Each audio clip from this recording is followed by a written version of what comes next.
الحمد لله الذي جعلنا من المتمسكين بولاية سلطان الأولياء سخن بداور منبر سلونی سرور متعلبی ابن عم النبی در حل اداو مہر برج انما شہ سوار لاو فتح پیشوائے انبیاء عروت الوثقا کلمت الحسنى سید الاوصیاء امام الاسفیاء رکن الاولیاء آیت اللہ العظمی خیر المومنین امام المتقین اول العابدین ازہد الزاہدین سید الموحدین حبل اللہ المتین لنگر آسمان و زمین وجہ اللہ عید اللہ نفس اللہ نور اللہ عزل اللہ جنب اللہ باب اللہ سیف اللہ عباد اللہ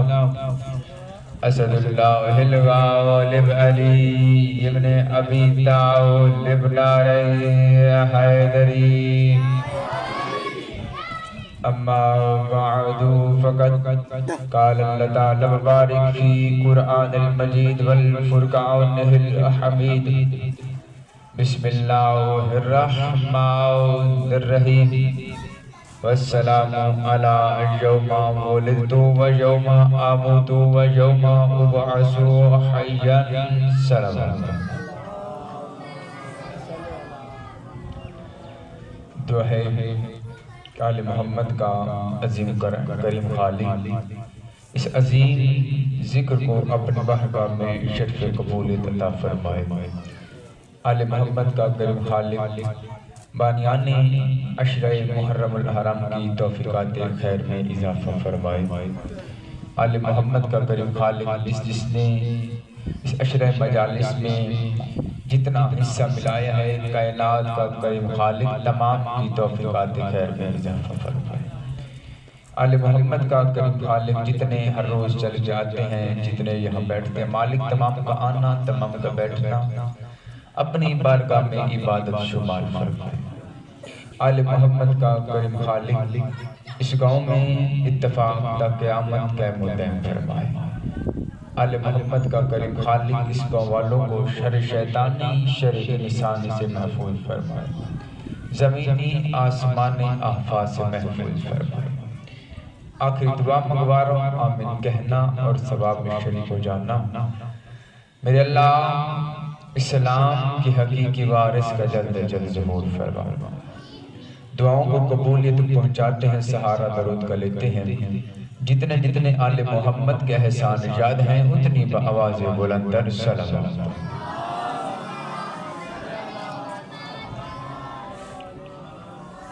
حضرات ذی وقار محبان آل اطہار شیعان حیدر کرار برادران اہل سنت ساکنان بزم معرفت سرمستان میں قدع ولایت، میری گفتگو کا مرکز محور قبلہ و کعبہ مقصد و مقصود کعبہ مدافع سخن وہ ذات ذی وقار ہے کہ جس کے ایک سجدے نے کربلا کی خاک کو شفا کر دیا۔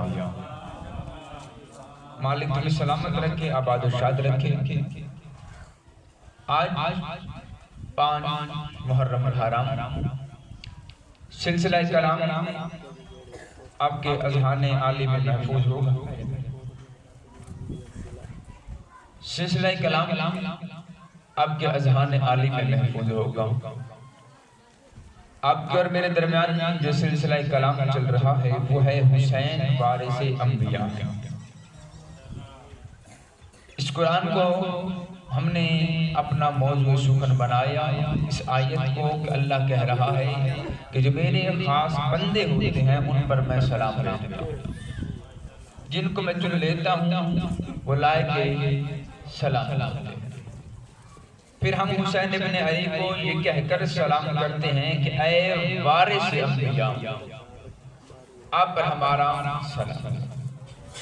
ہم مسلسل انبیاء کی وراثت کہ جس کے وارث حسین ابن علی ہیں، وہ محنت جس کو حسین ابن علی نے بچایا، ہم وہ پڑھنے کی کوشش کر رہے ہیں تاکہ ہمیں پتہ چلے کہ 1.25 لاکھ نبیوں کی کتنی محنت تھی جسے حسین نے ایک سجدے میں بچایا۔ کیونکہ یہ 10 محرم، یہ 10 دن صرف رونے کے لیے نہیں ہے، یہ کچھ حاصل کرنے کے لیے، یہ انسانیت سیکھنے کے لیے۔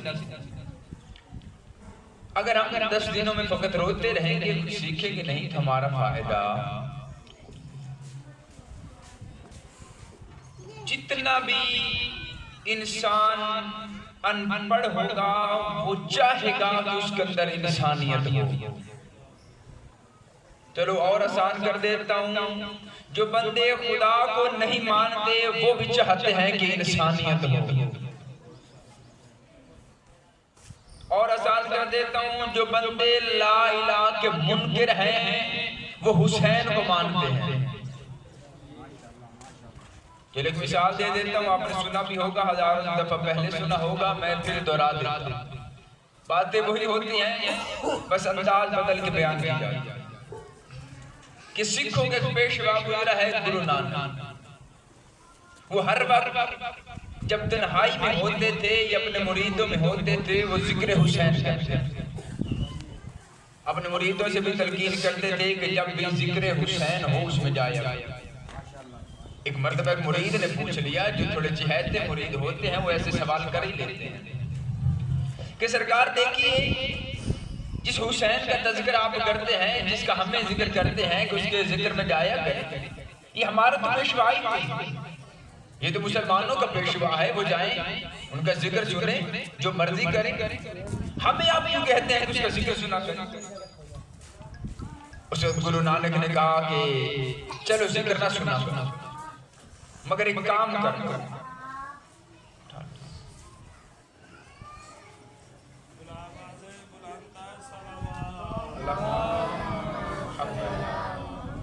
اس نے کہا چلو نہ ذکر سنیں، ایک کام کریں، آپ مجھے اپنا گرو مانتے ہیں، اپنا پیشوا مانتے ہیں، اپنا رہبر مانتے ہیں، میں کہتا ہوں گھر جا بہن سے نکاح کر لے۔ گھر جا اپنی بہن سے نکاح کر۔ اس نے کہا گرو صاحب یہ کیسی باتیں کر رہے ہیں، آپ رہبر ہیں، آپ پیشوا ہیں، مگر میری غیرت گوارا نہیں کرتی کہ میں اپنی بہن سے نکاح کروں، میری غیرت گوارا نہیں کرتی کہ میں اپنی بہن سے نکاح کروں۔ گرو نانک نے کیا خوبصورت جملہ کہا تھا، یاد رکھنا اسی غیرت کا نام حسین ہے، یاد رکھنا اسی غیرت کا نام حسین ہے۔ حسین کا تعلق شیعہ سنی دیوبند مذہب سے نہیں ہے، حسین کا تعلق انسانیت کے ساتھ ہے، حسین کا تعلق غیرت کے ساتھ ہے۔ ہمارے سلسلہ گفتگو تقریباً آپ کے اذہان عالیہ میں محفوظ ہوگی، مگر میں تھوڑا پھر یاد دلوا کے آگے چلی جاؤں۔ ہمارا کلام سلسلہ اس جگہ پر رک گیا تھا کہ اللہ نے ابراہیم سے امتحان لیا، ان امتحانوں کے بعد اللہ نے دینا تھا عہدہ۔ پہلا امتحان اللہ نے لیا تھا مال کا، یاد ہے بات؟ پہلا امتحان یاد کیا کس کا؟ مال۔ دوسرا امتحان اپنی جان، جب آگ میں پھینکا گیا تو یہ تھا اپنی جان۔ اب تیسرا امتحان جس کے بعد ملنا تھا عہدہ، وہ نہ مال کا تھا نہ جان کا تھا، وہ اولاد کا تھا۔ دیکھیے جتنا بڑا عہدہ ملنا ہو امتحان اتنا بڑا ہوتا ہے۔ میٹرک کا کوئی امتحان دے گا، اس کے بعد جو سند ہوگی اسے نوکری اسے حساب سے ملے گی، جس کے پاس ایف اے بی اے کی ہوگی اسے نوکری اسے حساب سے ملے گی، جس کے پاس ایم اے کی ہوگی پی ایچ ڈی ہوگی اسے عہدہ اسے حساب سے ملے گا۔ مطلب جتنا بڑا وہ امتحان دے کے آئے گا اتنا بڑا اسے عہدہ ملے گا۔ پہلا امتحان مال کا دیا، دوسرا امتحان جان کا دیا، تیسرا امتحان تھا اولاد کا۔ قرآن کہتا ہے کہ ہم نے ابراہیم کو خواب کے ذریعے وحی کہ مجھے اللہ کو جو تیرے سامنے سب سے زیادہ پیاری چیز ہے میری رحمت قربان۔ قرآن کہتا ہے کہ پہلی رات خواب آیا ابراہیم نے اپنے ریوڑ میں سے جو سب سے بہتر اسے جانور نظر آیا وہ اللہ کی راہ کی قربان کی. دوسری رات خواب پھر آیا آواز پروردگار ہے جو اس سے بھی بہتر ہے، جو اس سے بھی پیاری ہے، اس سے بھی قیمتی ہے، اس سے بہتر ہے، وہ قربان ہوا. ابراہیم نے پھر اپنے مال کو جو سب سے قیمتی لگا اپنے گھر میں وہ قربان ہوا. اب خدا نے کہا تیسری رات اس سے بھی جو بہتر ہے، سب سے پیاری ہے، اس کی قربانی چاہیے. اب اس کے پاس تیسرا آپشن تھا اولاد. اچھا 3 دن قربانی ہوتی ہے، اس کا فلسفہ بھی یہ بھی ہے. ابراہیم نے 1 دن قربانی نہیں کی، 3 دن ابراہیم قربانی کرتے رہے. جو تیسرے دن والی تھی تب اللہ نے کہا تھا میں نے قبول کیا. پہلی 2 اللہ نے قبول کی، مگر کیا جب تیسری قربانی کا تیسرا دن تھا پھر اللہ نے کہا آج ہم نے اسے قبول کیا. پہلے 2 پہ نہیں اللہ نے کہا، اللہ کہتا اور خدا نے کہا ہم نے کہا جو بہتر ہے، جس سے محبت ہے زیادہ میری راہ کی قربان. اب سب سے زیادہ محبت تھی اولاد اسماعیل، کیونکہ اسماعیل کے مکہ میں اور دوسرے جو بیٹے تھے وہ مصر فلسطین مصر یہاں دوسری اولاد رہتی تھی. جناب آئے ہیں اسماعیل کے پاس. آئے اسماعیل دیکھیے اب خدا کیسے کیسے امتحان لے رہا ہے. باپ سے بیٹا ذبح کروا رہا ہے. یہ امتحان تھا. اسماعیل خدا کی طرف سے حکم ہے کہ میں تجھے قربان کروں. خدا چاہتا ہے میں تیری قربانی. اسماعیل نے کتنا خوبصورت جواب دیا. اسماعیل کہتا ہے اے ابا جان اگر حکم خدا ہے میری قربانی کا آپ مجھے قربان کیجئے، میں صبر کروں گا. ماشاءاللہ آپ مجھے قربان کریں میں صبر کروں گا، آپ مجھے صبر کرنے والوں میں پاؤ. اچھا ایک لفظ ہے صبر، ایک لفظ ہے شکر. ایک صبر ایک شکر. یہ 2 لفظ 2 مختلف مقامات پر استعمال ہوتے ہیں. صبر استعمال ہوتا ہے مصیبت، شکر استعمال ہوتا ہے نعمت. میں آسان کر کے آپ کو سمجھا دیتا ہوں.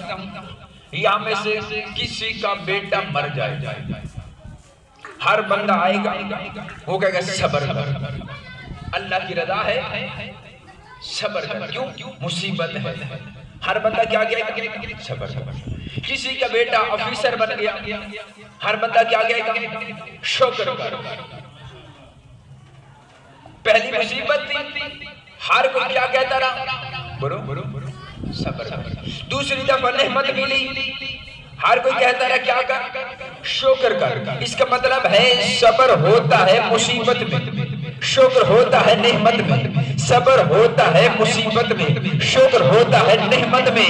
جو موت کو مصیبت سمجھ کے قبول کرے اسے اسماعیل کہتے ہیں، اور جو موت کو نعمت سمجھ کے شکر کرے اسے حسین کہتے ہیں.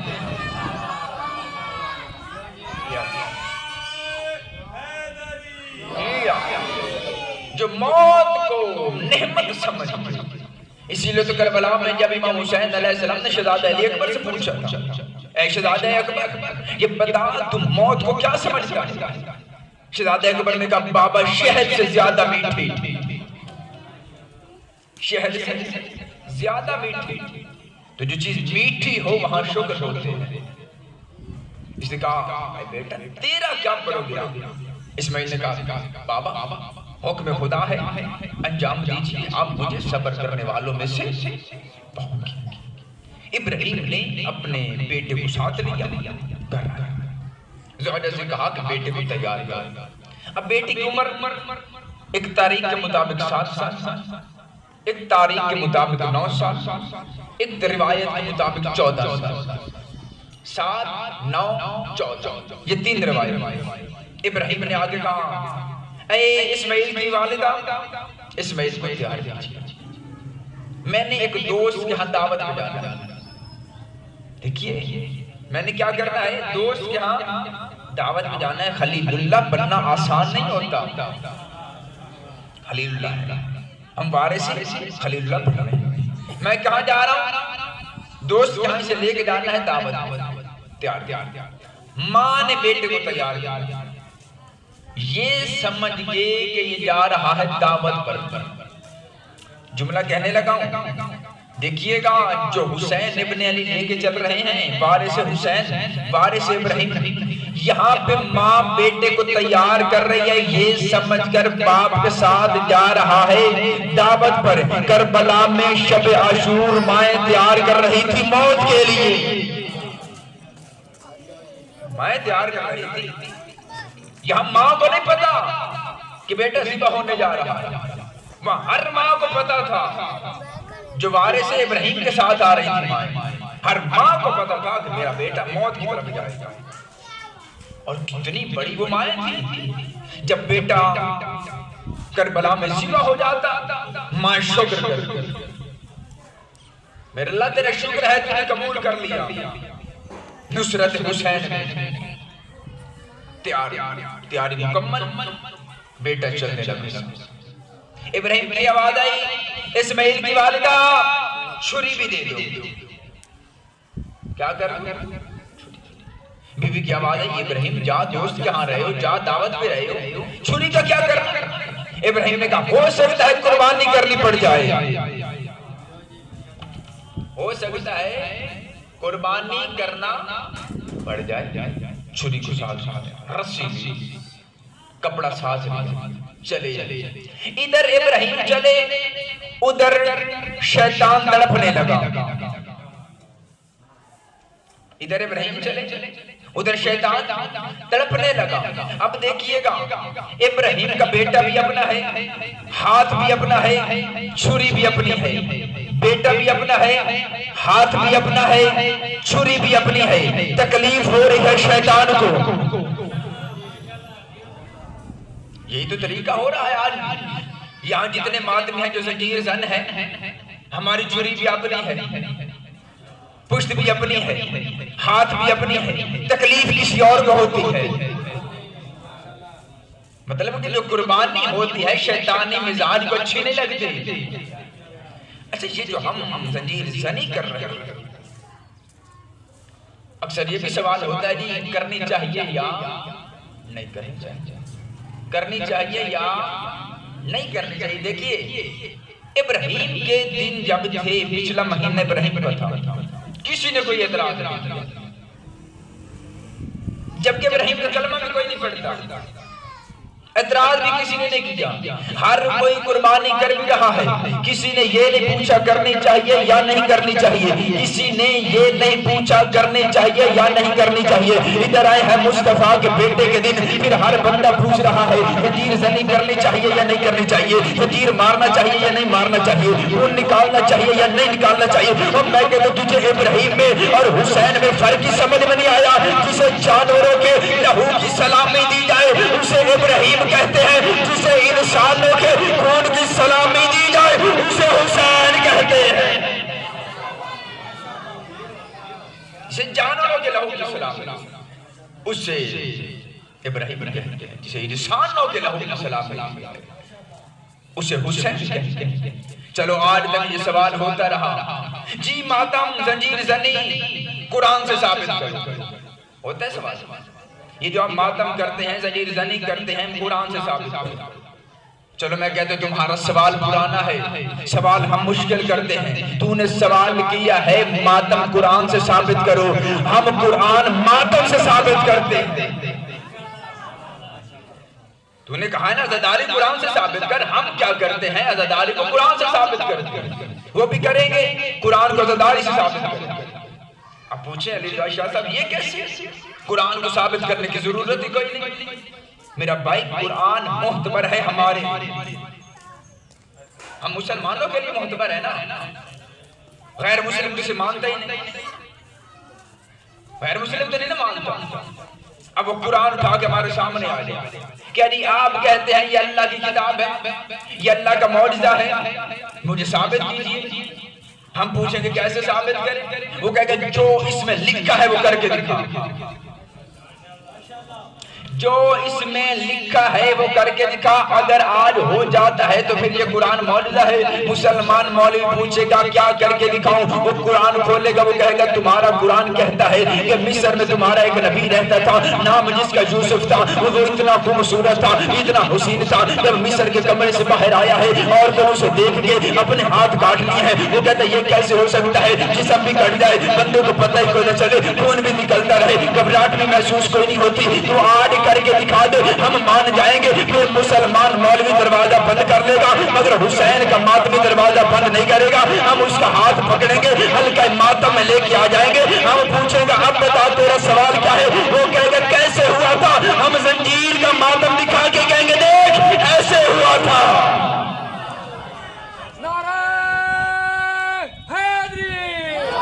ہم زنجیر کا ماتم دکھا کے کہیں گے دیکھ ایسے.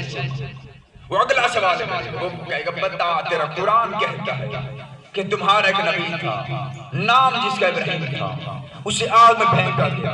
وہ کہتا عجب ہے کہ بندہ آگ میں بھی چلا جائے, بندے کو آگ کہے بھی کچھ نہیں, بندہ آگ سے بچ کے واپس آ جائے. تو آج کر کے دکھا دے, ہم توجہ میری طرح, تو آج کر کے دکھا دے, ہم مان جائیں گے. پھر ہم ماتمی اسے آگ پہ ماتم کر کے دکھائیں گے دیکھ ایسے ہوا تھا, دیکھ ایسے ہوا تھا. یہ عزاداری قرآن سے ثابت, قرآن عزاداری سے ثابت. حسین ابن علی کی عزاداری میں کوئی چیز ایسی ہے ہی نہیں جس کا تذکرہ قرآن میں نہیں. بات یاد ہے, بیٹے کو لے کے چلے پہنچے ہیں مناب میدان میں پہنچے. ادھر ابراہیم آ رہے ہیں, ادھر سے شیطان آ رہا ہے. آیا ہے ابراہیم کے پاس, ابراہیم تو نے خواب دیکھا ہے, خواب پہ یہ عمل کر رہا ہے, بیٹے کو قتل کر رہا ہے, بیٹا ذبح کر دے گا. اب دیکھیے وہ خواب جو ابراہیم نے اپنی بیوی کو نہیں بتایا, دیکھیے اللہ نے کتنی طاقت دی ہے کہ وہ خواب جو ابراہیم نے اپنی بیوی کو نہیں بتایا, شیطان کہہ رہا کہ تو خواب کے ذریعے جو تجھے حکم ہوا ہے تجھے پورا کرے.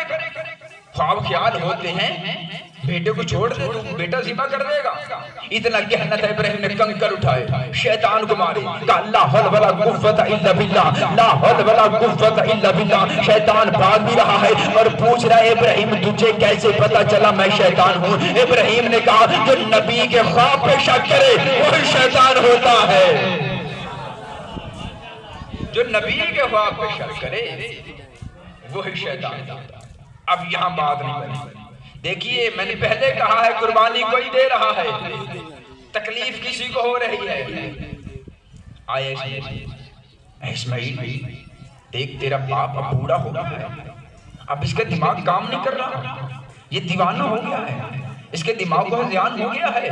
ایسے کر جلدی جلدی چلا جائے یہاں سے, ماں کے پاس چلا جا, بچ جائے گا, تیری زندگی بچ جائے گی. ابھی باپ کو چھوڑ کے چلا جا, تو بچ جائے گا. تیرے باپ کو ہذیان ہو گیا ہے, تیرے باپ کو ہذیان ہو گیا ہے. اسماعیل نے کنکر اٹھائے, شیطان کو مارے, کہا لا حول ولا قوت الا باللہ العلی العظیم. اس نے کہا اسماعیل تو بچہ ہے, تجھے کیسے پتا چلا کہ میں شیطان ہوں. اسماعیل نے کہا کہ نبوت کے دماغوں پہ شک کرے وہی شیطان ہوتا ہے, جو نبوت کے ذہنوں پہ شک کرے وہ شیطان ہی تو ہے. جو دوڑا گھر دروازے پہ دستک, اندر سے بی بی حاضرہ, کون؟ کہتا بی بی تیرا خیر خواہ, تیرا خیر خواہ. بی بی نے کہا کیوں آیا ہے؟ کہتا بی بی وہ تیرا شوہر کہہ کے گیا ہے نا کہ وہ جا رہا ہے دوست کے دعوت پہ, دعوت پہ کوئی نہیں جا رہا, تیرا بیٹا ذبح کرنے گیا ہے. بی بی نے کیا جملہ کہا, بی بی نے کہا اگر اللہ کی مرضی ہے تو مجھے قبول ہے, اگر اللہ کی مرضی ہے تو میں راضی ہوں, مجھے قبول ہے. میں اس خدا کی رضا پہ راضی ہوں۔ اس نے کہا بی بی جلدی کر گھر سے نکل، جا کے بیٹے کی زندگی بچا، بیٹے کو بچا لے، جلدی کر گھر سے نکل، جا کے بیٹے کو بچا لے۔ بی بی نے اندر سے کنکریاں اٹھائیں، باہر پھینکے کہا لا حول ولا قوت الا باللہ العلی العظیم، لا حول ولا قوت الا باللہ العلی العظیم۔ اس نے کہا بی بی آپ تو پردے کے اندر کھڑی ہیں، آپ کو کیسے پتہ چل گیا کہ میں ابلیس ہوں؟ بی بی نے کہا جو نبی کی بیوی کو گھر سے نکال کے میدانوں میں آنے کا مشورہ دے وہی شیطان ہوتا ہے۔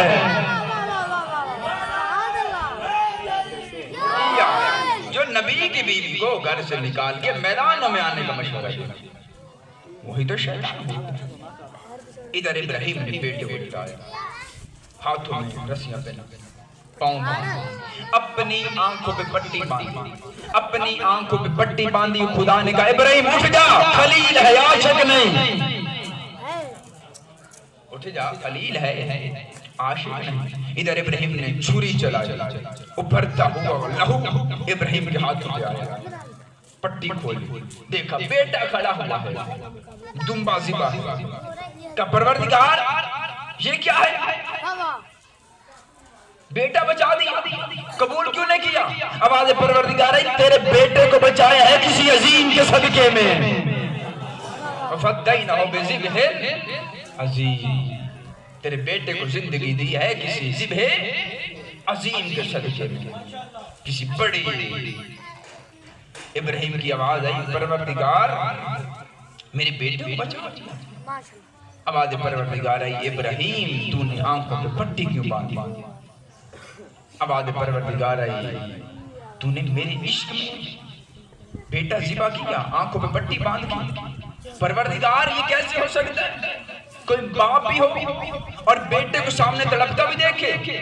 آواز پروردگار آئی انتظار کر 61 ہجری کا، پھر تجھے ایسا بیٹا بھی دکھاؤں گا، ایسا باپ بھی دکھاؤں گا۔ 18 سال کا بیٹا ہوگا، 53 سال کا باپ ہوگا، سامنے بیٹا تڑپ رہا ہوگا، باپ سینے سے برچھی نکالے گا۔ انتظار کر 61 ہجری کا، ابراہیم تجھے میں ایسا بیٹا بھی دکھاؤں گا، ایسا باپ بھی دکھاؤں گا۔ ابراہیم انتظار کر رہے تھے 61 ہجری کا۔ ادھر کربلا کا میدان سجا، ادھر حسین نے اپنی قربانیاں دینا شروع کی۔ کبھی قاسم کی قربانی، کبھی اکبر کی قربانی، کبھی اصغر کی قربانی، کبھی عباس کی قربانی۔ جو کربلا کی سب سے پہلی شہادت ہے نا، وہ ہے جناب مسلم بن عقیل کی۔ یہ کربلا کا سب سے پہلا شہید ہے جو اس کربلا کے سفر میں شہید ہوا۔ کربلا میں نہیں ہوا مگر اس مشن کربلا کا جو پہلا شہید ہے وہ مسلم بن عقیل ہے۔ جب حسین ابن علی نے، توجہ میری طرف کیجئے گا، جب حسین ابن علی نے مکہ چھوڑا، پہلی منزل پہ حسین ابن علی کو خبر ملی کہ مسلم مارا گیا ہے۔ حسین ابن علی نے قافلے سے تھوڑا دور ہو کے ایک ٹیلے کے پیچھے بیٹھ کے حسین نے رونا شروع کیا۔ سر سے امامہ اترا ہوا ہے، حسین زار و قطار رو رہے ہیں۔ کافی دیر کے بعد جناب عالیہ کی آواز آئی، علی کی بیٹی کی آواز آئی، اماں فیضہ بڑی دیر ہو گئی ہے مجھے حسین نظر نہیں آیا، اماں فیضہ پتہ کر میرا حسین کہاں ہے؟ بی بی ابھی تھوڑی دیر پہلے میں نے حسین کو ٹیلے کی طرف چلتے ہوئے دیکھا ہے۔ عالیہ کی آواز آئی اماں فیضہ جلدی کر میرے عباس کو بلا، میں پتہ کروں میرا حسین گیا کہاں۔ عباس کو بلایا گیا، عباس بی بی کے خیمے کے قریب آئے۔ عالیہ کی آواز آئی غازی جی مرشد آدی، غازی پتہ کرنا میرا حسین کافی دیر سے نظر نہیں آ رہا، میرا حسین کہاں ہے؟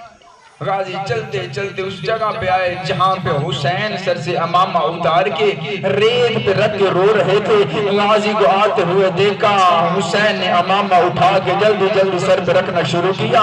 غازی کو دونوں ہاتھ حسین کے قدموں پہ آئے، کہا مولا تجھے ماں کے زخمی پہلو کا واسطہ اور مجھے اتنا بتا دے اور میری زندگی میں تجھے کس نے رلا دیا؟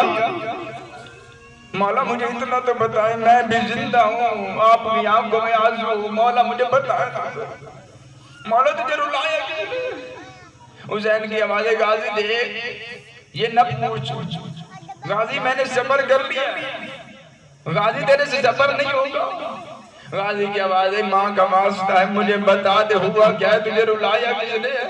حسین کی آوازیں غازی تو ہے بابا کی شجاعت کا وارث، غازی میں ہوں بابا کے صبر کا وارث، غازی مجھے خبر ہوئی ہے میں نے برداشت کر لیا ہے، غازی تجھے خبر ہوگی تو برداشت نہیں کرے گا۔ غازی کی آوازیں مولا کہیں میری بہن رقیہ تو نہیں اجڑ گئی، مولا کہیں میری بہن تو نہیں اجڑ گئی۔ حسین کی آوازیں ہاں غازی تیری بہن اجڑ گئی ہے، تیری بہن بیوہ ہو گئی ہے۔ غازی کی آوازیں مولا آنکھوں سے آنسو صاف کریں، اور آپ کو عالیہ نے بلایا۔